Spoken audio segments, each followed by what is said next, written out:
আজকের একটা ডাটা চচ্চড়ি করব মোরলা মাছ দিয়ে।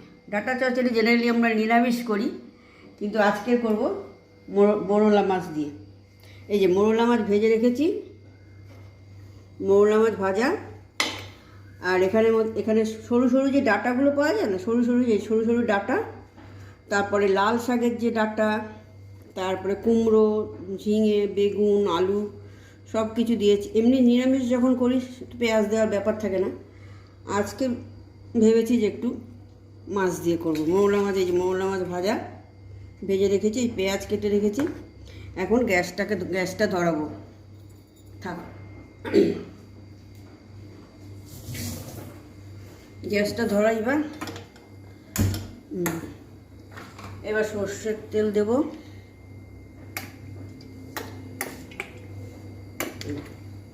তেলটা গরম হোক। তেলটা গরম হলে শুকনো লঙ্কা ফোড়ন,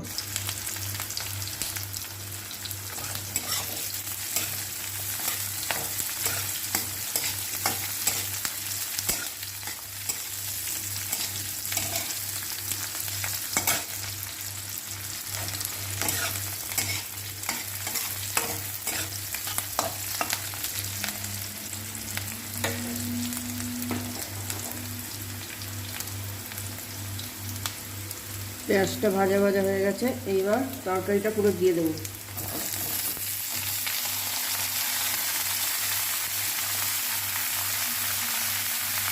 তারপর নুন হলুদ দেবো,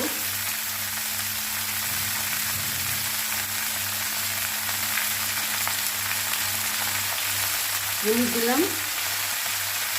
এবার নুন দেবো, তারপর পরে দেখে আবার নুন লাগবে কিনা পরে দেখে দেবো। এবার পুরো উপর নিচ নাড়াচাড়া করে ঢেকে দেবো। ঝিঙা দিয়ে এটাতে আমি এখন জল দেবো না, আমি গ্যাসটাকে সিমে করে বসিয়ে দেবো। ঝিঙে আছে, বেগুন আছে, একটু তো জল বেরোবেই। এবার নাড়াচাড়া করে আবার সিমে করে ঢেকে দেবো। কিছুক্ষণ পরে ঢাকনা খুলে দেখবো, যদি জল লাগে একটু জল দেবো। এখন প্রথমে জল দিচ্ছি না, প্রথমে একটু পুরোটাকে নেড়ে এইবার ঢেকে দেবো। গ্যাসটাকে একদম সিমে করে দিলাম।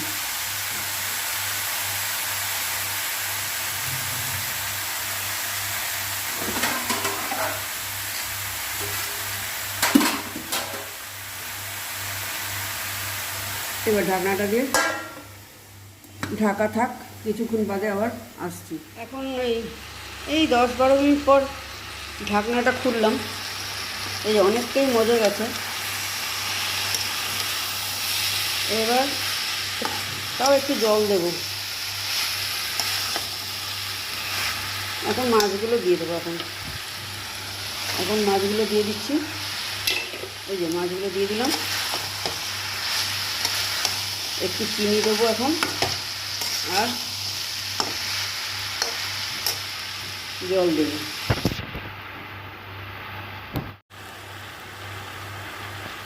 চিনি দিয়ে একটুখানি, এসব পাঁচ তরকারি ডালনাগুলোতে আমরা একটু চিনি দিই।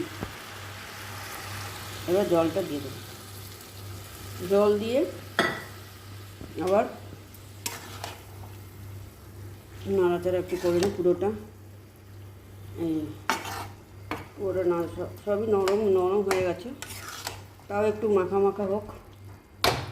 এবার আবার ঢেকে দেবো। ঢেকে দিয়ে এই 5 মিনিট পর এই যে মোরলা মাছের চচ্চড়ি রেডি। এইবার নামাবো।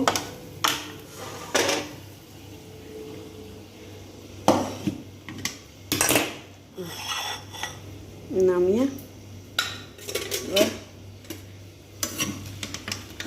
মোরলা মাছের চচ্চড়ি রেডি।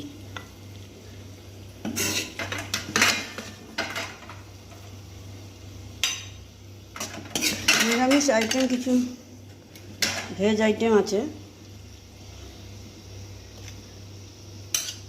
খুব ভালো লাগে।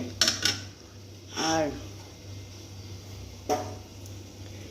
তার মধ্যে যদি একটু মাছ পড়ে, এটা যেমন মৌলা মাছ দিয়ে করেছি, তবে অনেক রান্না আছে একটু চিংড়ি মাছ দিলে, তখন এত ভালো লাগে খেতে। আমার তো বিশেষ করে আমার তো মাছ মাংস লাগে না, মাছ মাংস তখন না হলেও চলে, ভালো লাগে না, এইসব দিয়ে খুব ভালো লাগে খেতে। এখন মাছ মাংস খেতে আর ভালো লাগে না।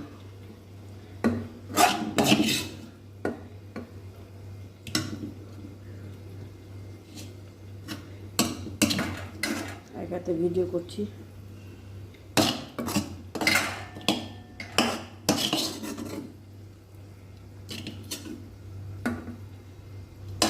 এই যে মৌলা মাছের চচ্চড়ি রেডি। ভালো লাগলে সবাই লাইক শেয়ার সাবস্ক্রাইব করে দেবেন, কমেন্ট করবেন, সবার মাধ্যমে শেয়ার করে দেবেন সবার কাছে, বন্ধুদের কাছে, ফেসবুকে ফলো করে দেবেন। ধন্যবাদ, নমস্কার।